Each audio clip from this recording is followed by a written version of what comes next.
our economy is barely growing. Growth in the June quarter was 0.2% and just 1% through the year. This is consistent with the market's expectation for growth in our economy. This is the weakest growth since 2020.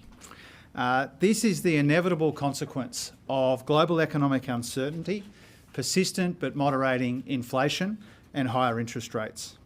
What we're seeing here is weakness in the households part of the economy and private investment being offset by the contribution coming from exports and public final demand.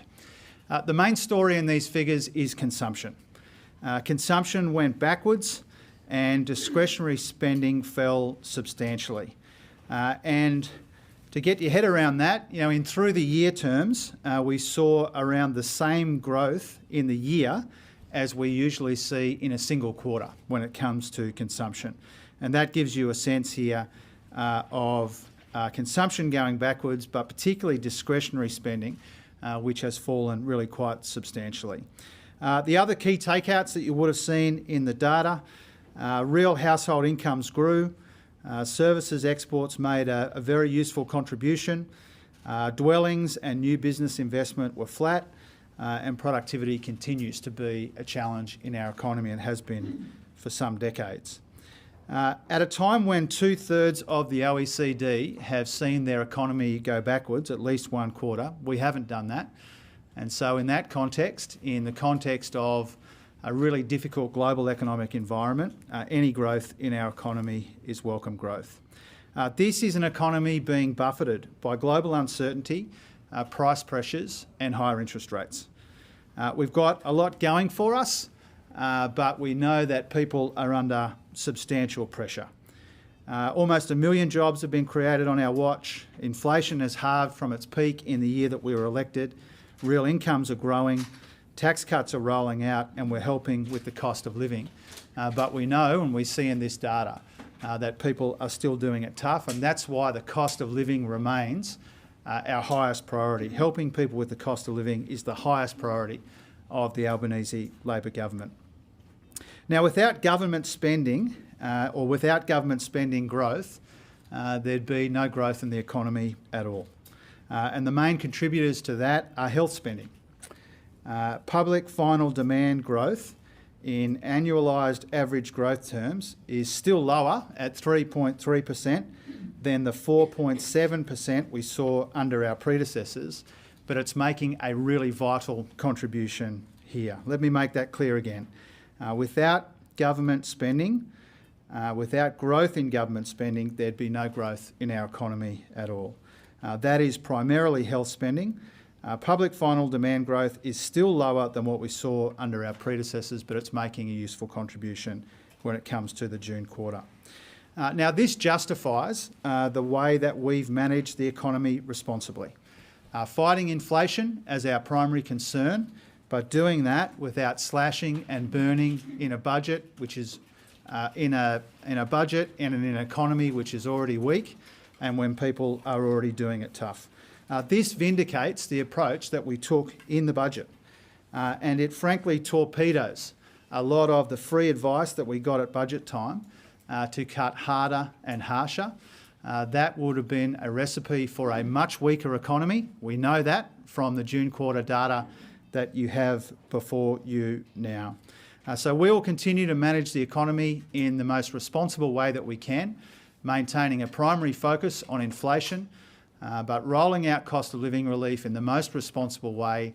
We've delivered 2 surpluses already, and we're making sure that as we fight inflation, we do that in a way that doesn't smash people or weaken an economy which is already very soft and subdued. These figures today are soft and subdued. They are what we expected and what the market expected. But we know people are doing it tough. We know growth in our economy is soft and subdued, and that's why our responsible economic management and striking all of the right balances is so important. Happy to take some questions. We'll go Shane and then Michael. Do you think this is the worst it'll be? Do you think there'll be a pickup in the last 6 months of the year as the tax cuts and cost of living handouts get spent? Well, the Treasury forecasts anticipate a pretty modest pickup in growth in the financial year that we're in now. So obviously the data that we get today is for the end of last financial year. We now know that growth in the economy through the year was 1%. Treasury expects growth to pick up in this financial year, but modestly. There's nothing in these figures which change our expectation for that. You know, really, I think the most important takeout from today's figures is around consumption, but we also see the weakness in household budgets when it comes to household savings, consumption, as I said, discretionary spending, and mortgage interest costs. So people are under a lot of pressure. This is precisely why we're rolling out substantial and meaningful cost of living help, but in the most responsible way. The tax cuts, the energy bill relief, cheaper medicines, cheaper early childhood education, helping with rent and getting wages moving again. This is all part of our efforts to ease the pressures which are so obvious in the data that we get today. We'll go Michael and then we'll go Cam and then Tom. Treasurer, do you accept that the RBA's efforts to cool or smash the economy are actually a necessary thing it needs to do to get on top of inflation? Well, we've got the same objective as the Reserve Bank, which is to get on top of inflation. We've got slightly different responsibilities. And our interests and our objectives are aligned when it comes to seeing inflation moderate further and faster. And what we see in the data today, particularly as it relates to consumption, but in other areas as well, is you can see the impact of those higher interest rates working their way through the economy. The Reserve Bank Governor has her job to do when it comes to monetary policy. I have my job to do and my responsibilities.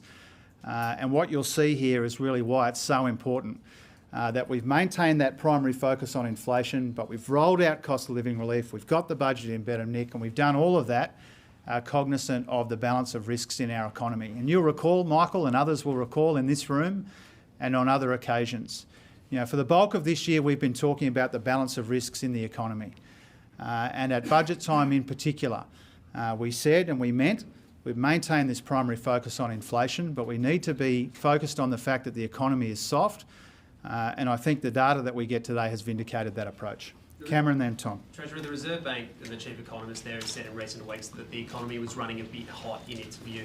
Do these numbers just say that that is wrong? Is that a misreading of the economy by the Reserve Bank? Well, as you know, I'm not interested in kind of passing or second guessing the commentary made by the Reserve Bank and its officials. I said at the time that I think it's hard to justify from the data a view that says the economy is running too hot. I think if you look at the weakest growth since 2020, the fact that consumption's gone backwards, particularly discretionary spending, you look at the household savings ratio and other measures in the data today, I think it's hard to sustain that view. But I've been very deliberate to avoid kind of second guessing the judgments or the commentary made by the independent Reserve Bank. I think it's a good thing, frankly, that Governor Bullock, Sarah and others make their thinking public. I think that's a good thing when it comes to the public debate about the trajectory of our economy. You mentioned household incomes are falling, but as the RBA has pointed out a couple of times, household wealth in some cases is increasing. A lot of talk about government spending. Would it have been more responsible if the cost of living support had been targeted rather than universal? Well, some of the cost of living help is targeted and some of it's universal. That's deliberate. A tax cut for every taxpayer, energy bill relief for every household, very deliberate because it recognises that cost of living pressures are being felt right up and down the income scale. But we changed the tax cuts, as you know, so that there was more help for people on lower middle incomes. Again, that's deliberate. Some of the assistance is targeted. This month there'll be an increase in Commonwealth rent assistance. That's the second time I've done that, and I'm proud of that. That's targeted relief for people doing it tough. Cheaper medicines obviously has a bigger impact on people who rely on, who visit the chemist more frequently. 2.6 million, I think, from memory, people on awards get a pay rise. That's targeted too. So a deliberate combination, I think the right combination of cost of living help, some of it targeted, some of it broad, which recognises, as we see again today, that cost of living pressures are still acute. They would be worse without the cost of living help that we're rolling out in a substantial and meaningful, deliberately broad and deliberately targeted way, and in a responsible way. We'll go Ben and then Ron and then we'll go back. Treasurer, some of the comments you made on the weekend ahead of the GDP numbers were interpreted as attacking the Reserve Bank for smashing the economy on interest rates. Was that your intention in those comments, or do you think they've been misinterpreted? Oh, of course it wasn't my intention. I think all of you know, privately and publicly, I have a great deal of respect for the work of the Reserve Bank. I'm trying to make it more independent with my Reserve Bank reforms, not less independent. And I work really well and really closely with Governor Bullock. And as I said before, we've got the same objective, and as Governor Bullock and I have both said on multiple occasions now, we've got different responsibilities. I don't tell Governor Bullock how to do her job. Governor Bullock doesn't tell me how to do my job, but we compare notes regularly. And she knows my view that there's weakness in the economy and that households are under substantial pressure. And I think the comments that I made on Sunday, and I know that they've attracted a lot of attention, I get that, but the comments that I made on Sunday were just a statement of fact, and they've been borne out once again in the national accounts. If you look at the way that our economy is slowing, you look at the particular pressures in our economy, it's a combination of global economic uncertainty, persistent but moderating inflation and higher interest rates, and I don't think that's an especially controversial point to make. Ron, and then I think I said Anna, and then we'll go Charles, and then we'll go Claire. So just on the reforms to the Reserve Bank Board, are you able to give us an update on where those negotiations are up to? Are you willing to give a little bit to get these through?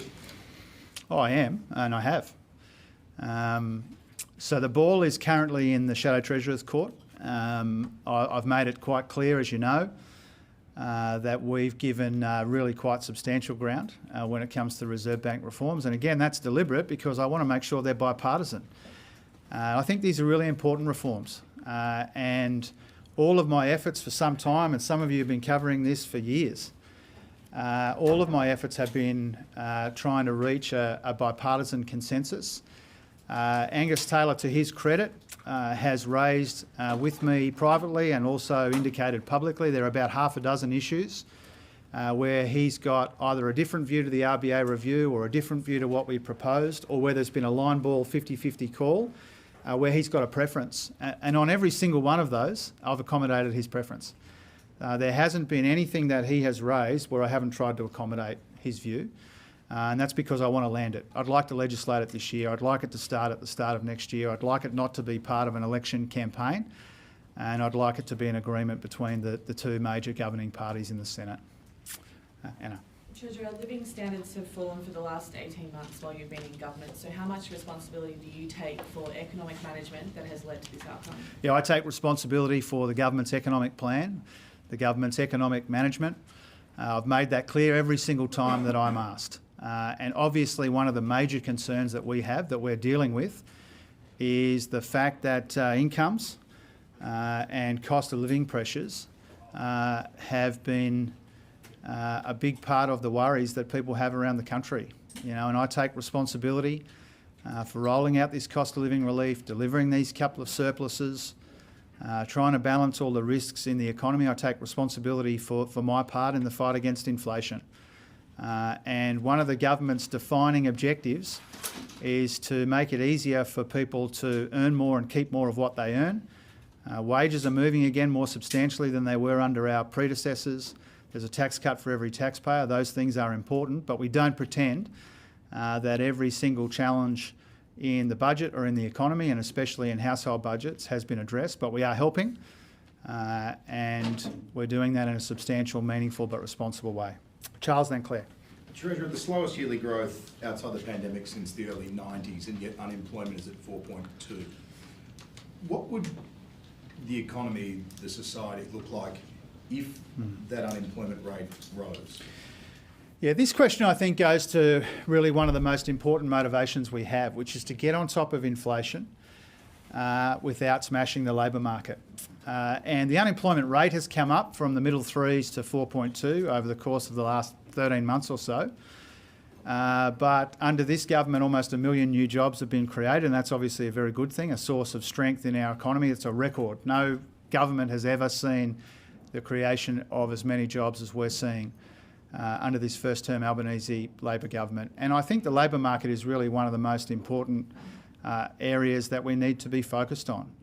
What we've shown is we can fight inflation, the economy can continue to grow, albeit weakly, we can keep the labour market in relatively good nick, and we can balance all of the risks that are in the economy, including in the labour market.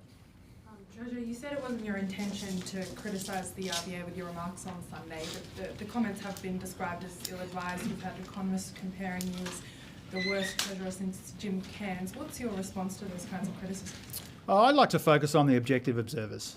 And, you know, there will be all sorts of things said and written about treasurers, not just myself. But I like to focus on the objective commentary, the objective economists, because I get real value out of that. You know, I'm not someone that tries to shy away from feedback. I like that some of the issues that we're grappling with today are a big part of the national conversation. That's a good thing. And I've always tried to be upfront. I've always tried to be pretty blunt about our economic challenges. And I see what I said on Sunday night. First of all, it wasn't new. I've been saying the same thing really since June, I think, for some months. But also, I think I owe it to Australians to speak plainly about the challenges that are in our economy. It's one of the reasons I like being here with you, to have this opportunity to try and inform people of how we're seeing the challenges in the economy and, more importantly, what we're doing about it. Now, I just see what I said earlier in the week as a statement of fact. It's been borne out in the figures that we've released today, that we've received today, that the ABS has released today. Interest rates are having an impact on household budgets and slowing the economy. I think that's self-evident and not especially controversial.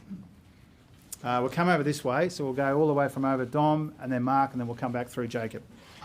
Treasurer, GDP per hour worked was down another 0.8% in the June quarter. Is this worrying, and what does it mean for inflation? And just on, as an aside, do you feel like you and some other ministers got thrown under a bus when it came to the census question being reflicked on the Prime Minister's return? Well, in reverse order, absolutely not. I don't feel like that at all.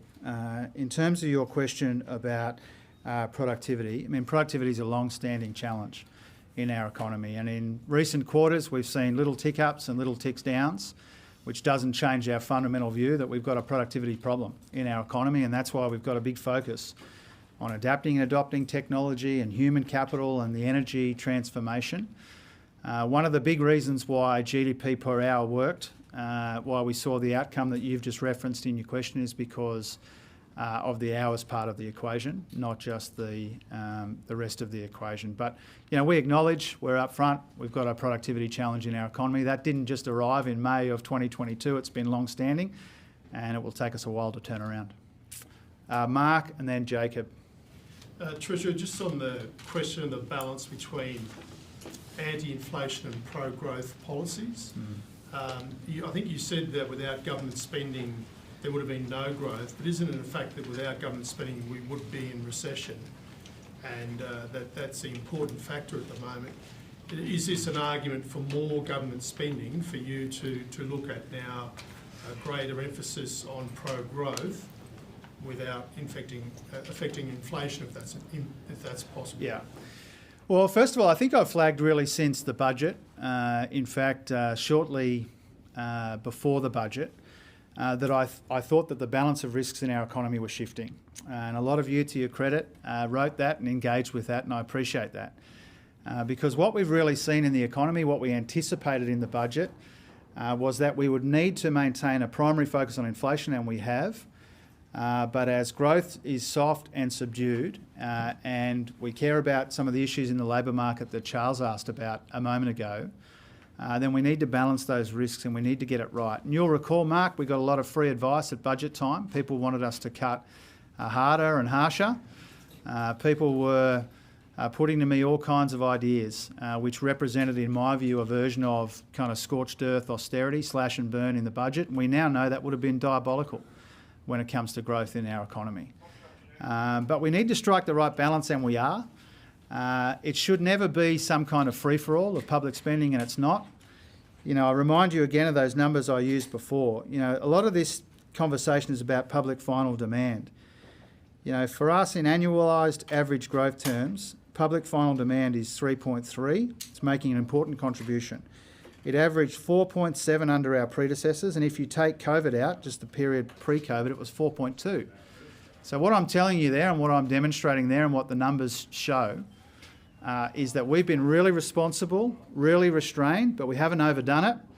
And that we see in the figures today has been a really important, warranted approach that we have taken. You know, we've delivered 2 surpluses. We've found almost $80 billion in savings. We've banked almost all the upward revisions to revenue. These are things which were not a familiar part of budgets before we arrived. And so it's been responsible, it's been restrained, but it's recognised that there's a balance to strike. We're going to go Jacob, Michelle, Jack, and then behind Jack, and then we'll see how we're going, Paul, to come back to you. Charles mentioned the comparison to 1991, which brings to mind a situation that happened back then in the recession. Yeah. Just to slightly mangle your political hero's words, is this the is this the consumer recession that we have to have? Oh, I don't see it in those terms, and I wouldn't describe it in those terms, respectfully. I mean, what we're seeing is that the consumer is under really extreme pressure. We knew that before today, but this has been confirmed today. Consumption going backwards, discretionary spending going down substantially, household savings being really low. These are all the signs of an economy where people are under really substantial pressure, and that's why our cost of living help's so important. Well, just taking up the cost of living argument, you emphasised what's been rolled out, but have you reached the end of the line here, or would you be willing to look at more cost of living measures if the numbers suggest that's needed, and would you take the occasion of the budget review at the end of the year to do that, or a budget early next year pre-election? Yeah, what we try and do is in every budget update, but more substantially in every budget, we try to take the economic conditions into consideration. We try and manage the near-term pressures at the same time as we invest in the future. And what we see in these figures today and what we saw in the budget in May was a budget that was really carefully calibrated for the conditions that we confront, and I think it's been vindicated in the numbers that you have before you now. And so you should expect us to take a similar approach in the MyEFO, but more substantially in the budget next year, because I think one of the reasons why we have broadly got things right, some of these judgments right, is because we've been prepared to consider new initiatives where the economic circumstances warrant that, and where the budget can afford it. And you see that as a pre-election budget? Yeah. Treasurer, general government consumption that's now at a record high. It's at 22.5%. Just following on from Ryle's question, do you expect that to have peaked, or do you expect that level of spending now to be baked in, I guess, in the budget's gone by? Yeah, thanks, Jack. I mean, first of all, in terms of that comparison, that historical comparison, what we need to remember is during COVID, a lot of those payments which were made weren't captured in government consumption or public final demand. I think from memory, JobKeeper and some of the others. So I've seen that, I'm not sure if it was Michael or somebody else has written that fact that you reference in your question. We need to be a little bit careful with that comparison because of what's not captured during COVID and what's captured now. I think the best way to think about it is that annualised average growth figure I gave you before, 3.3 under us, 4.7 under our predecessors. If you want to strip out COVID out of that, then 4.2 before COVID. I said I'd go there, and then we'll come back to Paul if everyone's all right with that. So, Treasurer, how much longer do you think public spending can prop up economic growth? Well, it's not something I'm prepared to preempt. It's made a really important contribution here.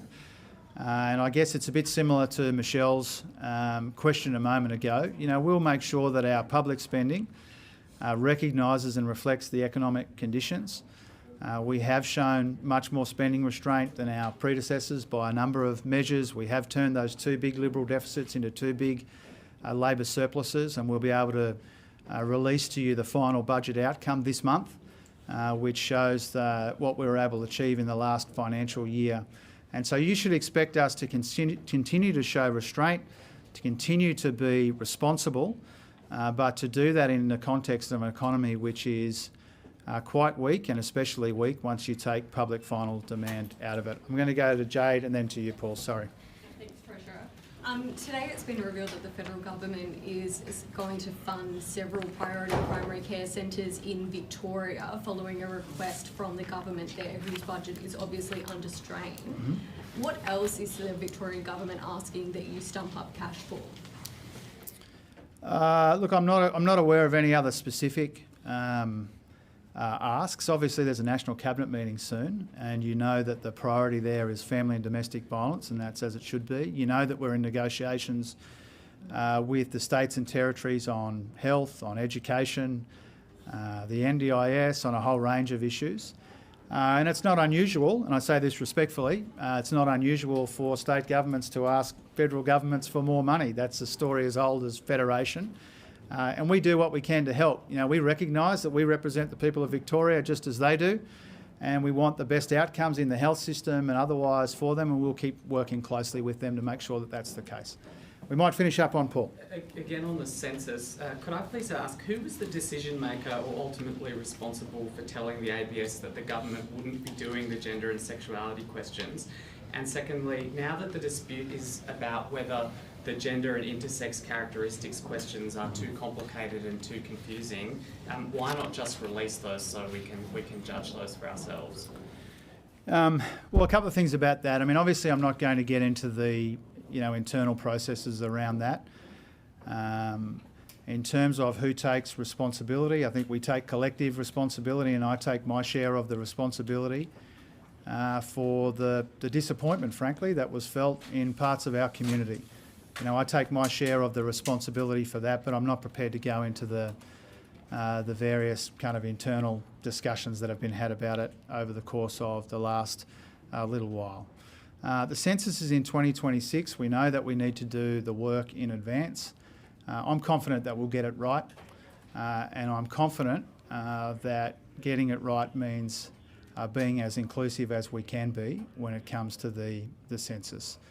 To be really clear about that, I say to members of the Australian community who were disappointed about the public discussion around this last week, I take my share of the responsibility for that, and we take collective responsibility for getting it right in the future, and I'm confident that we will. Thanks very much.